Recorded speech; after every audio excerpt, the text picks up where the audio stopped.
Salut les amis et bienvenue pour cette nouvelle vidéo. Aujourd'hui je vous raconte une histoire vraiment très intrigante et si vous êtes fan de Indiana Jones, vous allez adorer. Trust me.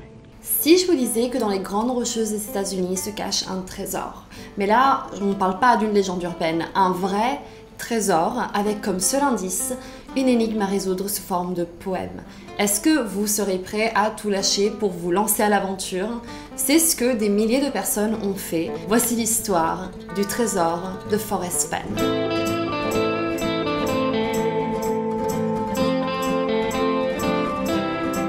Lorsqu'on parle de trésor, on a tendance à penser à l'Égypte ancien ou aux pirates, mais notre histoire n'a rien à voir avec tout ça, notre histoire est bien plus contemporaine. Et je vous présente le protagoniste de cette histoire, Forrest Fenn, et vous allez voir, c'est vraiment un sacré personnage. Né en 1930, Forrest va être pilote dans l'armée de l'air américaine et obtiendra le titre de major, puis son service dans la guerre du Vietnam lui vaudra une médaille d'argent. C'est un vétéran très respecté, mais une fois à la retraite, Forrest va pouvoir se dédier à sa véritable passion, les objets historiques. Au fil du temps et à travers ses différents voyages, Forrest avait cumulé toute une petite collection d'objets anciens, d'objets historiques, qu'il va décider d'exposer dans une galerie qu'il tiendra avec sa femme Peggy et qu'il appellera la Fenn Gallery. Ce lieu a l'air absolument magique puisqu'en fait, Forrest y expose tous ces objets anciens, particulièrement des objets amérindiens, de culture amérindienne,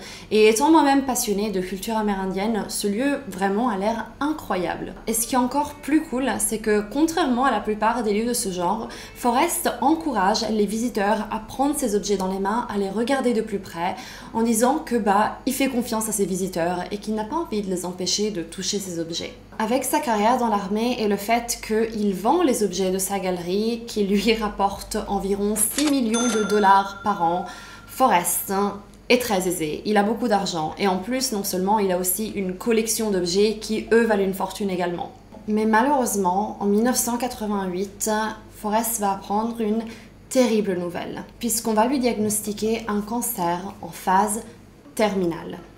Et donc cette nouvelle, logiquement, le chamboule énormément, le fait énormément réfléchir sur sa vie et il commence à se demander qu'est-ce qu'il peut bien faire du reste de sa vie, du temps qui lui reste, pour donner un sens à sa vie. Il va alors s'associer avec un jeune lycéen et vont acheter un van dans lequel construire un labo pour y fabriquer de la... C'est pas la bonne histoire. Comment ça, c'est pas la bonne histoire ? Ok, oubliez ce que je viens de dire, il va pas du tout faire ça en fait. En revanche, il va faire un truc encore plus cool et va décider d'organiser une chasse au trésor. Sa maladie l'a fait énormément réfléchir au sens de la vie et il dit qu'il avait envie de créer quelque chose qui donne aux gens une raison de croire en quelque chose, d'avoir de l'espoir, de se lever de leur canapé et de partir à l'aventure pour quelque chose de grandiose. Et il dit qu'il aimait aussi beaucoup l'idée que cette chasse au trésor laisse une trace de son existence, même après sa mort. Il disait qu'il aimait l'idée de ne pas savoir combien de temps ce trésor allait rester caché, même une fois qu'il aurait quitté cette planète. Et c'était vraiment une façon pour lui de laisser une trace. Mais puisque la vie s'avère parfois généreuse, eh bien Forrest va réussir à guérir de son cancer, il va vaincre la maladie. En revanche, cette idée de chasse au trésor ne l'a jamais quitté. Et en 2010, il décide de se lancer quand même et de commencer à mettre au point son plan pour que cette chasse au trésor puisse avoir lieu. Il va alors écrire un livre qu'il intitulera The Thrill of the Chase. C'est une autobiographie en quelque sorte, mais qui inclut une énigme sous forme de poème avec 9 indices qui devrait permettre aux gens de comprendre où se trouve le trésor. Mais Forrest dit que le poème n'est pas suffisant. Il faut lire le poème, puis relire le livre, puis relire le poème, et puis relire le livre pour vraiment essayer d'analyser toujours un peu plus le contenu du livre et le sens du poème. Et alors maintenant parlons du trésor, puisque c'est quand même le point fondamental. Dans ce livre, Forrest décrit ce trésor. Le trésor est dans un coffre de 25 x 25 x 12 cm et pèse environ 19 kg. Donc c'est un petit coffre, mais qu'est-ce qui se trouve à l'intérieur de ce coffre ? Eh bien, accrochez-vous, puisque dans ce coffre, on y retrouve des statuettes anciennes, une bague espagnole du XVIIe siècle, des pièces d'or massif, des pépites d'or, une fiole de poudre d'or, des bijoux, et cela comprend des rubis, des saphirs et des diamants, et son autobiographie, pourquoi pas, petit coup de com', et son bracelet préféré de perles turquoises. Et en fait, ce bracelet était le seul objet que Forrest souhaitait récupérer une fois que le trésor était trouvé. Et beaucoup ont pensé que c'était pour lui une façon de rencontrer la personne qui a trouvé le trésor et puis s'occuper de la paperasse administrative pour lui déléguer le trésor. Le tout pour une valeur estimée entre 1 et 2 millions de dollars. Et pour éviter d'être traité d'escroc, Forrest va dire qu'il ne souhaite tirer aucun bénéfice des ventes de son livre. Il ne fait pas ça pour l'argent. Dans son livre, Forrest va également donner un grand indice concernant la localisation de son trésor et va dire qu'il se trouve quelque part dans les Grandes Rocheuses des États-Unis.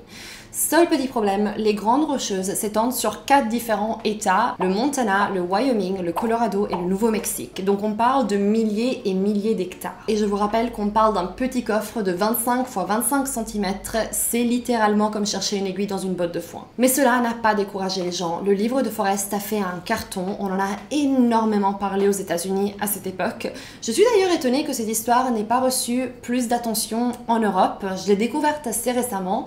Mais aux États-Unis, c'est vraiment un phénomène. Tout le monde parle de Forrest Fenn. Le livre se vend très très bien et des milliers de personnes partent à la recherche du trésor.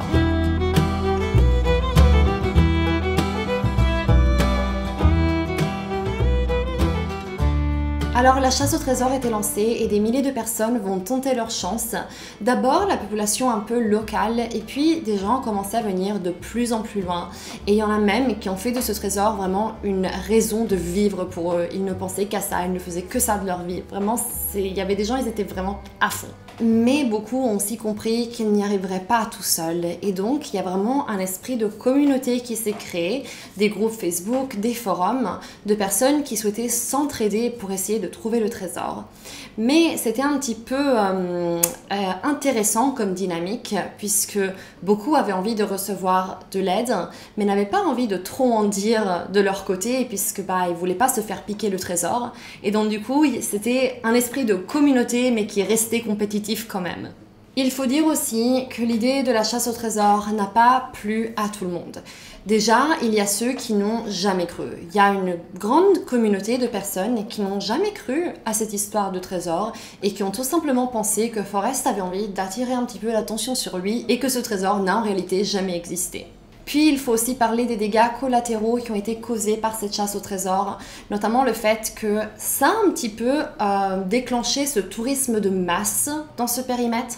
Et il faut savoir que les Grandes Rocheuses sont souvent des zones préservées. On connaît tous le très célèbre parc Yellowstone. Et il faut dire que beaucoup de ces touristes et ces visiteurs ne respectaient pas toujours forcément les lieux. Ça a quand même dégradé et dérangé la faune et la flore sauvage, ce qui a évidemment déplu aux habitants du lieu. Et puis le dernier point qui est le plus triste, c'est que cette histoire n'a pas été sans victimes. Effectivement, certains sont allés un peu trop loin dans leurs recherches. Et il y a eu des morts, des noyades dans le Rio Grande, des chutes des canyons. C'est quand même un espace très très très sauvage et dangereux même. Et justement, il y a eu au total 5 personnes qui ont perdu la vie à cause de cette chasse au trésor. Cela a bien évidemment énormément touché Forrest. Ce n'était absolument pas le but de mettre des gens en danger. Et du coup, il a lui-même donné un indice supplémentaire pour éviter que cela se reproduise en disant que le trésor ne se trouvait nulle part où un homme de 80 ans n'aurait pas pu aller. En fait, à ce moment-là, il faisait référence à l'âge qu'il avait lui-même lorsqu'il a caché le trésor, tout simplement pour dire que lui-même ne se serait pas mis en danger en allant dans des endroits trop périlleux. Donc ça valait pas la peine de faire ça. Donc, comme vous pouvez le voir, il y a aussi un côté un peu sombre à cette histoire et c'est justement là que j'en profite pour vous poser la question du sondage d'aujourd'hui. Pensez-vous que Forrest aurait dû prévoir ces dégâts collatéraux et donc renoncer à sa chasse au trésor pour éviter que certains se mettent en danger et préserver la faune et la flore sauvage? Dites-moi ce que vous en pensez. Mais maintenant, faisons un petit saut dans le temps et parlons du trésor et ce qu'il en est aujourd'hui.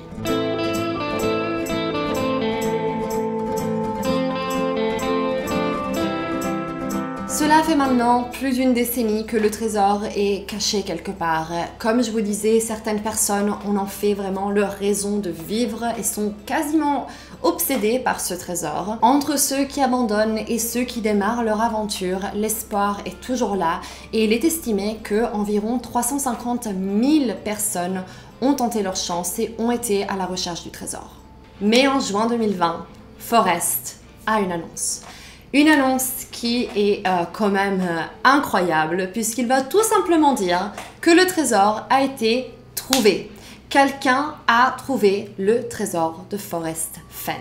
Cette personne a souhaité garder l'anonymat et cela n'a fait que renforcer l'idée des gens qui disaient que cette histoire n'était pas vraie depuis le début, que le trésor n'existait pas, puisque sans preuve, comment être sûr que ce trésor a réellement existé et a été retrouvé? Mais quelques temps plus tard, cette personne va dévoiler son identité.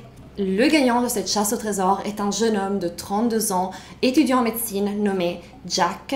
Et sur cette photo, on peut les voir tous les deux, Jack et Forrest, en train de regarder le trésor et ouvrir le coffre ensemble. Jack raconte qu'il a trouvé le trésor le samedi 6 juin dans l'état du Wyoming et qu'il est aussitôt parti en direction du Nouveau-Mexique pour rencontrer Forrest. Cela ne faisait que 2 ans que Jack s'était lancé sérieusement à la recherche de ce trésor et ça a dû en faire rager plus d'un, puisque 2 ans c'est quand même pas si énorme quand on pense qu'il y a des gens qui ont vraiment basé toute leur vie à chercher ce trésor.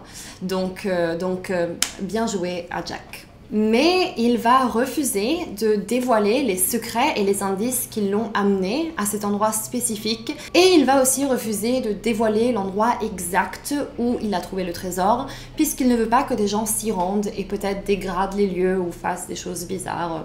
Voilà. Initialement, Jack ne voulait pas dévoiler son identité tout simplement pour ne pas mettre sa famille en danger, ce que je comprends totalement. Puis au final, il a décidé de se dévoiler tout simplement pour montrer aux gens que l'histoire était vraie et que le trésor existait vraiment.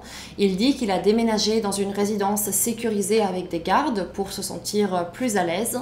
Et même si toute cette intention a été assez pesante dans un premier temps, il reste confiant et dit que ce trésor va sans doute ouvrir un chapitre positif dans sa vie, donc c'est tout ce qu'on lui souhaite. Forrest nous a quittés quelques mois plus tard, le 7 septembre 2020. Il avait vaincu son cancer, il avait vaincu la maladie et il venait d'avoir 90 ans. Et il nous a quittés en ayant la satisfaction de savoir que quelqu'un avait retrouvé son trésor, ce que je trouve vraiment très touchant. Alors les amis, moi j'ai adoré cette histoire et j'ai aussi aimé, j'ai apprécié la démarche de cet homme, du fait de créer quelque chose pour inciter aux gens de sortir, d'explorer. Je pense que même ceux qui n'ont pas trouvé le trésor, ils ont dû quand même vivre des moments inoubliables, plongés dans cette nature extraordinaire à la recherche d'un potentiel trésor. Ça a dû être vraiment des moments incroyables. Le parc de Yellowstone, c'est un des lieux que j'aimerais trop visiter parce que ça a juste l'air mais spectaculaire. N'oubliez pas de voter dans le sondage, je suis assez curieuse de savoir qu'est-ce que vous allez en penser de tout ça. C'est vraiment le petit point qui fait un peu débat concernant cette affaire. Mais voilà, c'est tout pour aujourd'hui, j'espère que cette vidéo vous aura plu. N'hésitez pas à vous abonner, comme toujours, me laisser un petit pouce bleu et je vous dis à très bientôt. Ciao!